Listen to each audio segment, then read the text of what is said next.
warahmatullahi wabarakatuh. Shalom Om Swastiastu, Namo Buddhaya, salam kebajikan. Sebelumnya saya ucapkan terima kasih kepada Bu Ratu Purniasari selaku dosen pengampu mata kuliah Fakultas Psikologi, dan tidak lupa juga saya ucapkan terima kasih kepada teman-teman semua yang telah memberikan kesempatan kepada berdua untuk presentasi pada hari ini. Izinkan saya untuk memperkenalkan diri. Saya Rizal Rasularesa selaku penanggung jawab mata kuliah Fisiologi, dan saya juga sebagai moderator ini. Saya bersama rekan saya yaitu Vina Aisyah Taurus, Intan Layang Wahid, Yas Aulia, Rizky, dan Magda.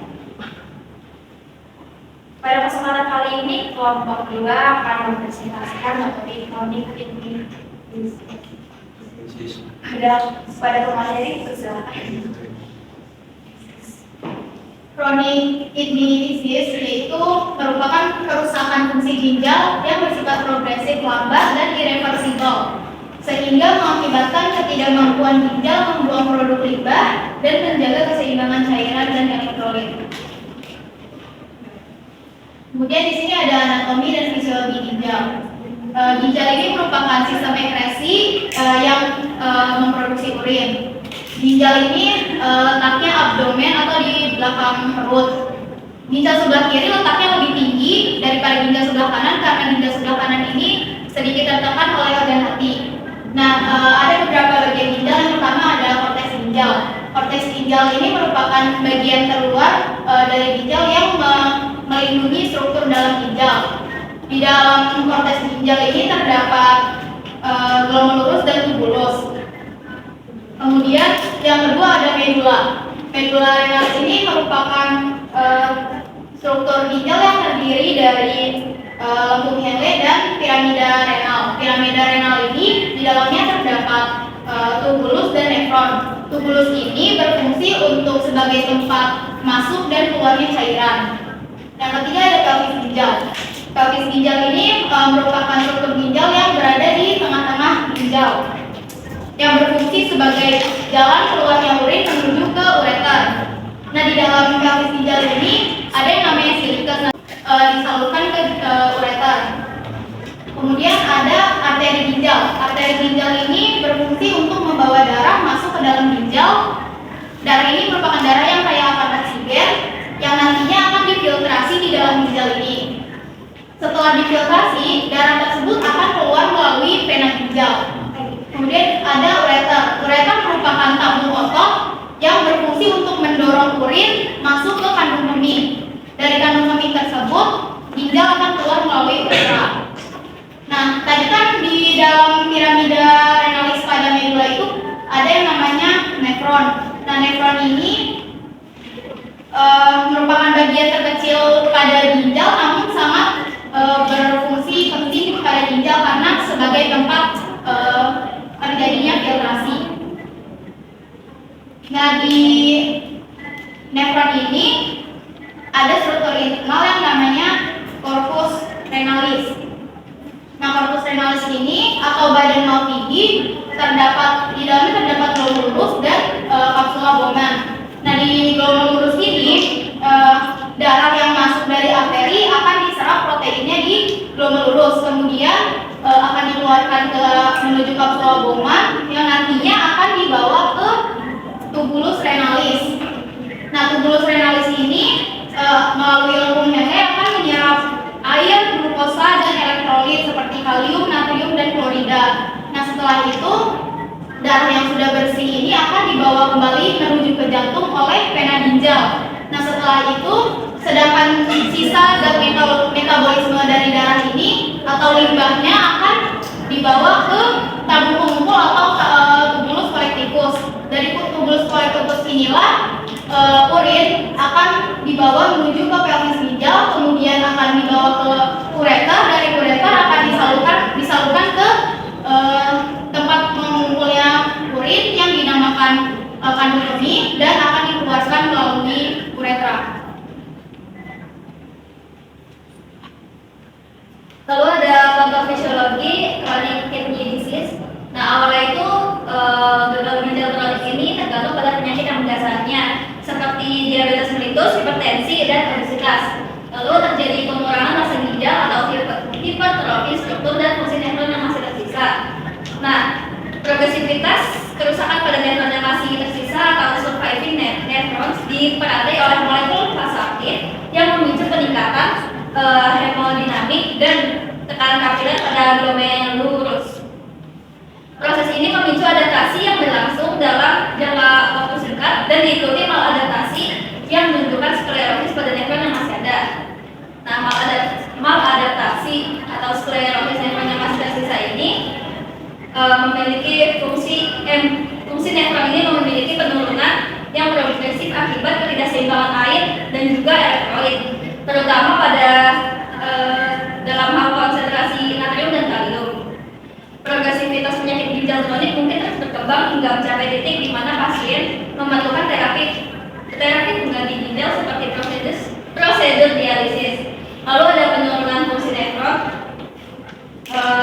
reduksi massa ginjal yang berlangsung secara progresif merupakan kelanjutan dari perkembangan penyakit ginjal kronis. Molekul vasoaktif seperti sitoksin dan growth factor menjadi perantara penurunan massa ginjal. Penurunan massa ginjal menginduksi hipertrofi struktural dan pengurangan fungsi pada nefron yang masih bertahan, yang dikenal sebagai proses adaptasi. Proses adaptasi ini terjadi dalam periode waktu yang singkat dan diikuti oleh tahap maladaptasi. Dalam fase adaptasi terjadi hiperfiltrasi bersamaan dengan peningkatan tekanan kapiler dan aliran darah ke glomerulus. Sebaliknya, proses maladaptasi ditandai oleh sklerosis pada nefron yang masih ada, yang pada akhirnya menyebabkan penurunan fungsi nefron. Lalu ada progresivitas dipengaruhi albuminuria, hipertensi, hiperlipidemia, dan dislipidemia. Pengaktifan jalur renin aminosedin aldosteron melalui transforming growth factor beta atau TGF-beta juga turut berperan dalam mendorong terjadinya hiperfiltrasi, sklerosis, dan kelanjutan progresif kerusakan nefron. Kerusakan pada nefron mengakibatkan penurunan fungsi nefron yang pada gilirannya meningkat konsentrasi urea dan kreatinina dalam tubuh. Laju filtrasi glomerulus pada tahap ini terus mengalami penurunan secara bertahap sehingga menghasilkan manifestasi sindrom uremia yang signifikan. Selanjutnya ada interpretasi hasil lab. Sebelumnya interpretasi hasil lab itu proses memahami dan menafsirkan hasil atau tes laboratorium untuk menemukan kondisi seseorang. Hasil tes lab dapat memberikan informasi tentang fungsi organ tubuh, kadar gula darah, dan kadar kolesterol dan sebagainya. Pada penyakit ginjal kronik dapat didiagnosis melalui rangkaian tes yang mengevaluasi fungsi ginjal dan mendeteksi kerusakan ginjal. Tes-tes tersebut meliputi yang pertama yaitu tes darah untuk filtrasi glomerulus atau DFR. Tes darah untuk filtrasi glomerulus itu merupakan tes yang mengukur seberapa baik ginjal menyaring limbah dari darah. Lalu yang kedua ada tes darah untuk kreatinin. Kreatinin adalah produk limbah dari kerusakan normal otot-otot di dalam tubuh. Ginjal mengeluarkan kreatinin dari darah dan jika penyakit ginjal bertambah parah, tingkat kreatinin pun akan meningkat. Lalu yang ketiga ada tes urin untuk albumin. Albumin adalah protein yang dapat masuk ke dalam urin ketika ginjal masuk. Tes urin ini dapat mendeteksi keberadaan albumin dan membantu menentukan tingkat keparahan kerusakan ginjal. Lalu yang keempat ada tes urin untuk mengetahui protein. Tes urin ini dapat mendeteksi jumlah protein yang tidak normal dalam urin yang dapat mengindikasi kerusakan ginjal. Lalu yang kelima ada pengumpulan urin 24 jam. Tes ini melibatkan pengumpulan semua urin yang diproduksi dalam periode 24 jam dan menganalisis protein dan produk limbahnya. Lalu yang terakhir ada tes pencitraan. Tes pencitraan ini seperti USG, MRI, dan CT scan. Kemudian ada faktor risiko sekali itu ada dua ya, yaitu faktor sosiodemografi dan faktor klinis. Yang faktor sosiodemografi itu ada dua, yaitu usia dan jenis kelamin. Usia itu faktor psikogenetik itu akan meningkat seiring usia itu berkembang.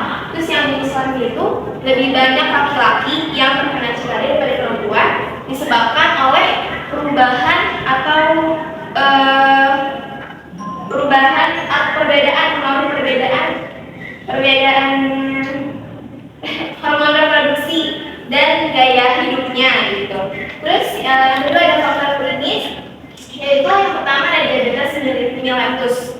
Nah, diabetes mellitus ini tuh mengakibatkan kadar gula darahnya itu tinggi dan menyebabkan rusaknya pembuluh darah halus yang ada di ginjal. Nah, rusaknya itu tuh akan merusak juga glomerulusnya. Karena rusak glomerulusnya, protein yang harusnya nggak masuk malah masuk, dan itu yang menyebabkan faktor risiko cedera. Terus yang kedua adalah hipertensi. Hipertensi yang tidak terkontrol dan lama akan menjadi faktor utama risiko cedera. Terus ada obesitas. Obesitas akan mengakibatkan gangguan pada tubuh yang mengakibatkan rusaknya ginjal. Selanjutnya ada dampak dari chronic kidney disease, terutama acidosis metabolik, yaitu penurunan kapasitas ekskresi asam dan tingginya beban asam endogen dan ekstrogen terhadap. Kedua, ada hipertensi. Hipertensi terjadi karena penumpukan cairan natrium dan malfungsi sistem renin, angiotensin dan aldosteron. Tiga, anemia terjadi karena defisiensi hormon eritropoietin, yaitu hormon yang memproduksi sel darah merah di tulang sumsum, karena ginjal tidak dapat memproduksi hormon tersebut. Selanjutnya ada penyakit tulang. Penyakit tulang terjadi karena ginjal tidak dapat mengubah vitamin D menjadi binom aktif untuk menyediakan kalsium. Kelima, ada perikarditis. Perikarditis terjadi karena penumpukan produksi sampah uremik dan dialisis yang tidak kuat. Keenam, ada hiperkalemi. Hiperkalemi terjadi karena ginjal tidak dapat bekerja dengan baik dan menjalankan fungsi, yaitu untuk membuang kadar karbon. Selanjutnya ada pencegahan chronic kidney disease. Yang pertama itu dengan mengontrol diabetes, tekanan darah dan penyakit jantung. Jadi kita bisa mengatur itu secara teratur. Yang kedua, mengurangi makanan asin, karena makanan asin pasti mengandung natrium yang tinggi sehingga bisa menyebabkan hipertensi dan kelemahan. Yang ketiga, memperbanyak mengonsumsi air putih. Yang keempat, jangan pernah membuang air kecil. Karena walaupun urin itu bisa menambah urin yang banyak, ketika kandungan itu menambah urin sekitar 120 hingga 250 ml itu, kita bakal ada dorongan untuk ingin membuang air kecil. Yang kelima yaitu makan makanan yang bergizi dan kaya akan nutrisi. Sebisa mungkin hindari makanan junk food ya. Terus yang keenam, menjaga kebersihan diri, terutama dalam menjaga kebersihan saluran kandung kemih, terutama kepada wanita, karena wanita itu rentan terinfeksi saluran kemih karena uretra pada wanita itu lebih pendek.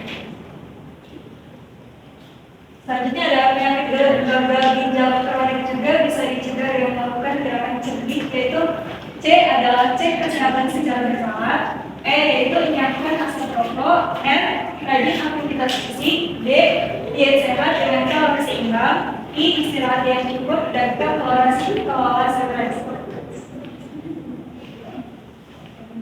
Kemudian pemberian nutrisi atau diet pada pasien yang mengalami gagal ginjal kronik itu bisa yang pertama memenuhi kebutuhan kalori spesifik aktivitas pasien, yaitu 35 kalori per kilogram berat badan per hari. Bisa juga ditambahkan dengan asam amino esensial, yaitu seperti karbohidrat, protein, dan juga lemak esensial. Yang kedua, membatasi metabolit yang perlu diekspresikan oleh ginjal.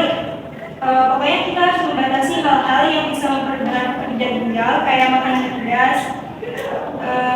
Terus juga kita harus menyediakan protein yang cukup untuk pertumbuhan. Yang ketiga, membatasi mengonsumsi protein. Protein diberikan sebanyak 1 sampai 1,5 gram per kilogram BBM. Yang keempat, batasi mengonsumsi garam. Garam maksimal diberikan yaitu 1 sampai 4 gram per hari, karena kalau kelebihan garam itu bisa menyebabkan hipertensi dan kelelahan. Yang kelima, membatasi asupan cairan. Karena jika kelebihan cairan itu bisa menyebabkan edema paru atau sesak napas. Yang keenam, hindari ketidakseimbangan elektrolit. Nah, kita bisa membatasi buah-buahan yang mengandung potasium seperti alpukat, pisang, dan lain-lain. Karena hiperkaliemia atau fungsi ginjal itu yang tidak bisa berfungsi dengan baik itu bisa menyebabkan aritmia dan fibrilasi jantung.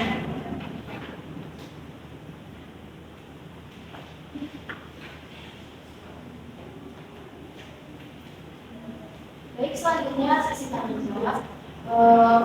Untuk mungkin biar namanya dipersilakan. Nama saya Eva NPM 047. Saya ingin bertanya, kalau gagal ginjal kronis itu dia bisa sembuh secara total itu nggak sih? Nanti habis itu atau dia harus donor baru ada harapan hidup. Terus misalnya penderitaannya biasanya kan cuci darah, itu tuh berapa lama? Berarti berapa lama pengobatannya? Berapa lama dan apa?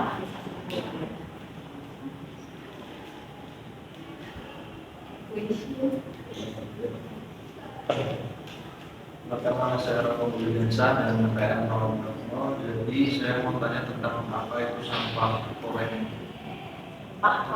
Ya, dan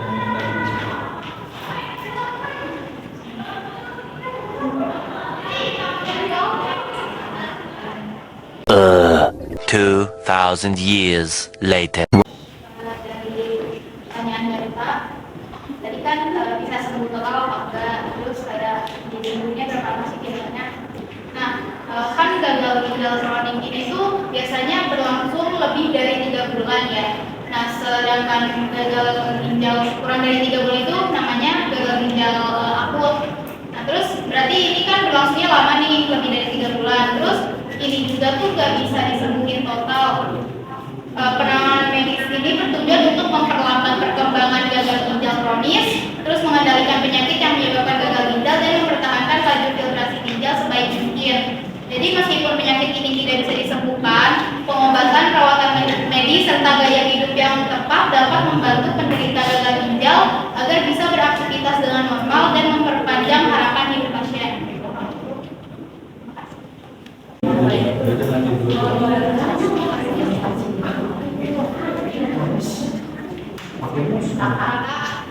Jawab pertanyaannya. Jadi tadi itu bukan sampah polemik tapi uremik ya. Jadi sampah uremik itu adalah istilah yang merujuk pada kondisi uremia. Nah, uremia ini tuh akumulasi dalam darah zat-zat yang harusnya dikeluarkan dari urin. Nah, sampah polemik ini tuh bersifat toksik kayak gitu. Racun. Toksik. masih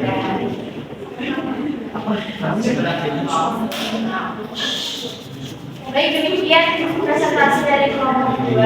Saya sebagai moderator kami undur diri. Mohon maaf apabila ada kekurangan.